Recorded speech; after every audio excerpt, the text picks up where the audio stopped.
Hello बच्चों, chemistry chapter first, जैसा कि आप थंबनेल देखे हैं, all law, all gas law, all combined gas law, यानी कि हमारे केमिस्ट्री के चैप्टर फर्स्ट जो some basic concept of chemistry है क्लास 11th का, इसमें कुछ लॉ यूज़ किया गया है। For example conservation of definite proportion, conservation of multiple proportion, Gay Lussac law, Dalton law, ये सारे लॉ है।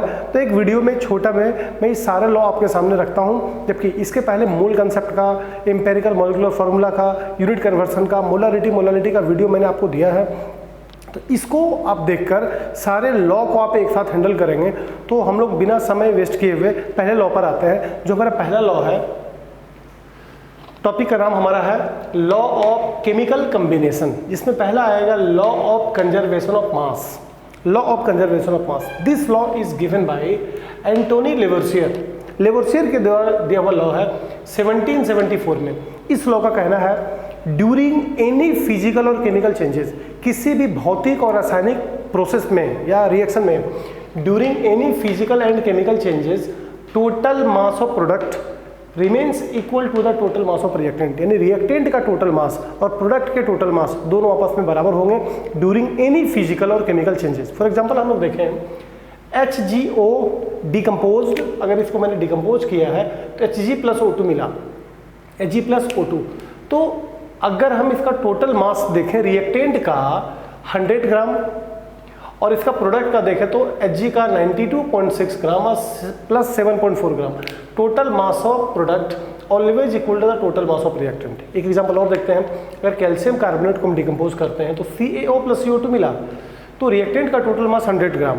अब प्रोडक्ट का अगर मास हम देख रहे हैं तो 56 ग्राम और 44 ग्राम, दोनों को जोड़ देता है तो 100 ग्राम, यानी कि total mass of reactant always equal to the total mass of product.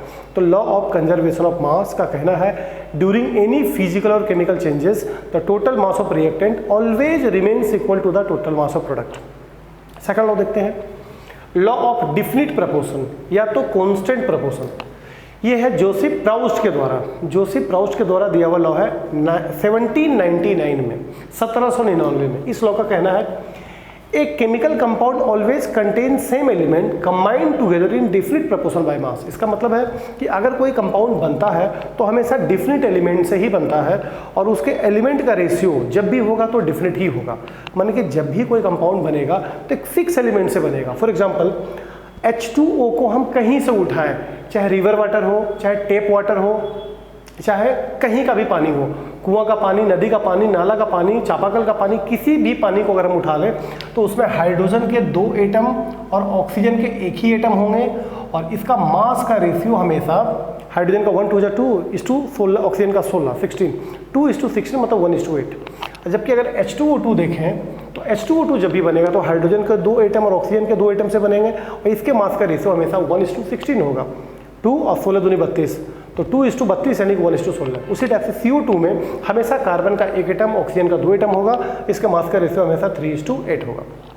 तो law of conservation of mass, law of definite proportion. अगला है law of multiple proportion.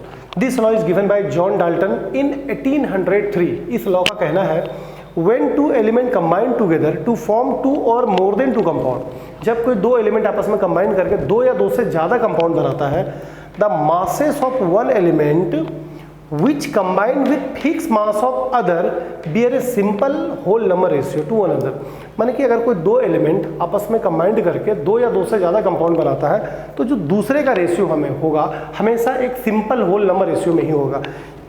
Law को एग्जाम्पल से समझा जा सकता है, ध्यान दीजिए। आप लॉ रट भी लेते हैं तो वो समझ में आपको आ रहा है कि नहीं, कोई गारंटी नहीं है, बट अगर एग्जाम्पल को हम 2-3 बार रिवीजन करें, 1-2 एग्जाम्पल पलट के देखें तो लॉ समझ में आ सकता है। अगर लॉ समझ में आ गई तो अपना लैंग्वेज बना के भी इसको दिया जा सकता है। जैसे carbon oxygen react, CO form, again carbon oxygen react, CO2 form.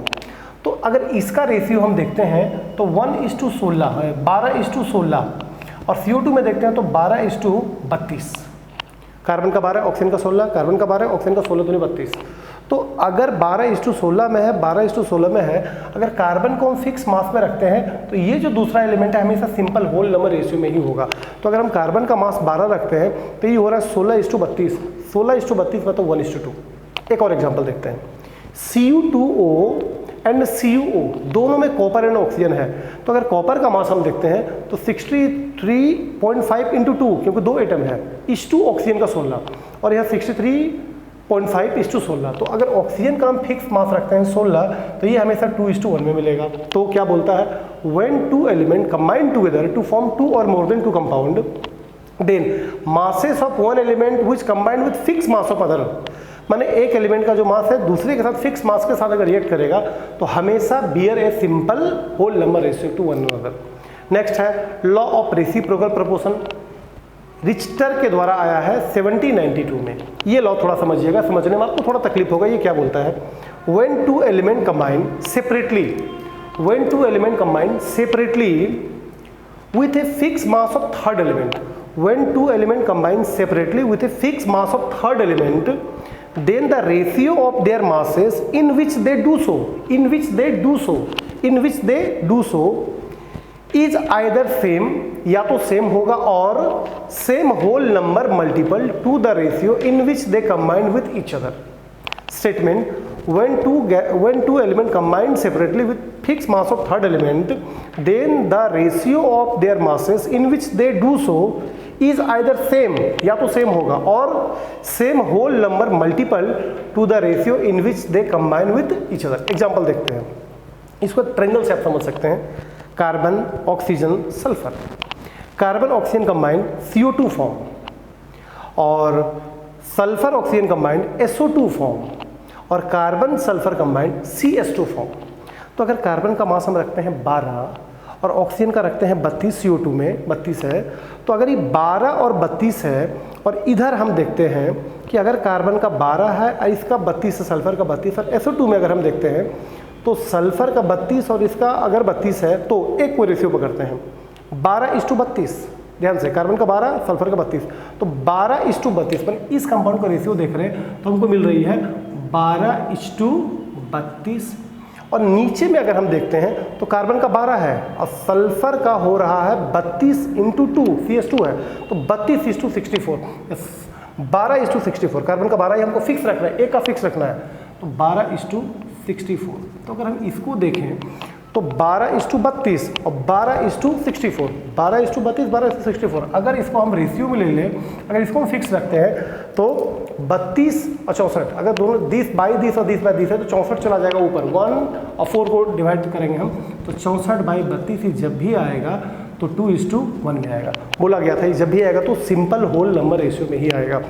12:32, 12:64, क्योंकि CS2 सल्फर का 32, 64 है, तो 12:32, 12:64, 12:32, 12:64, जब इसको दोनों को रेशियो मिला है 2:1 आ गई। एक एग्जांपल और, CO2, CH4 और HO, H2O।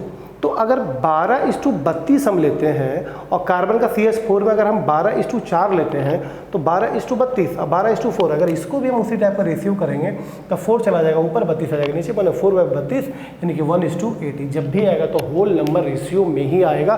ट्रायंगल से इसको समझ सकते हैं।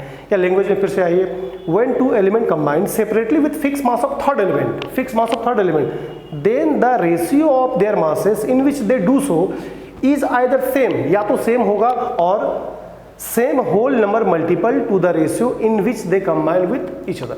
नेक्स्ट लॉ को हम लोग देखते हैं, गे-लुसाक लॉ। गे-लुसाक लॉ का एक संबंध हमारा है एवोगाद्रो लॉ से, क्योंकि एवोगाद्रो लॉ और गे-लुसाक लॉ दोनों गैस पे ही बात करता है, गैस के वॉल्यूम पे ही बात करता है। गे-लुसाक लॉ का कहना है when gases react with each other, यहाँ गैस का रिएक्ट का बात हो रहा है, when gases react with each other they do so in volume, अगर वो वॉल्यूम में करता है, which bear a simple whole number ratio to one another to the volume of product, if these are also gases provided all volume are measured under similar condition of temperature and pressure. यानी कि गे-लुसाक law को देखा गया है under similar condition of temperature and pressure, यानी कि temperature pressure को अगर हम चेंज ना करें तो जो वॉल्यूम होगा रिएक्टेंट का वही वॉल्यूम होगा हमारा प्रोडक्ट का। जैसे एग्जांपल से देखते हैं, H2Cl2 रिएक्ट HCl फॉर्म, अगर हम देखें तो 1 mole of H2, 1 mole of Cl2, it form 2 mole of HCl। तो अगर ये वॉल्यूम में देखें तो 1 लीटर H2 और 1 लीटर वॉल्यूम जब मिलेगा तो HCl का भी वॉल्यूम हमारा 2 लीटर ही होगा। 1 मोल 1 लीटर 2 मोल 1 मोल 1 लीटर 2 मोल 2 लीटर। ये सारा कंडीशन देखा जाएगा एक fixed condition of temperature and pressure. एक और एग्जांपल देखते हैं, N2H2 रिएक्ट अमोनिया फॉर्म। तो अगर इसका वॉल्यूम अगर 1 लीटर ले लें तो इसका भी 3 लीटर यूज होगा और फॉर्म करेगा हमारा 2 लीटर। अगर ये सारा चीज़ देखा जाए कॉन्स्टेंट टेम्परेचर एंड प्रेशर पे। तो हमारा गे-लुसाक लॉ।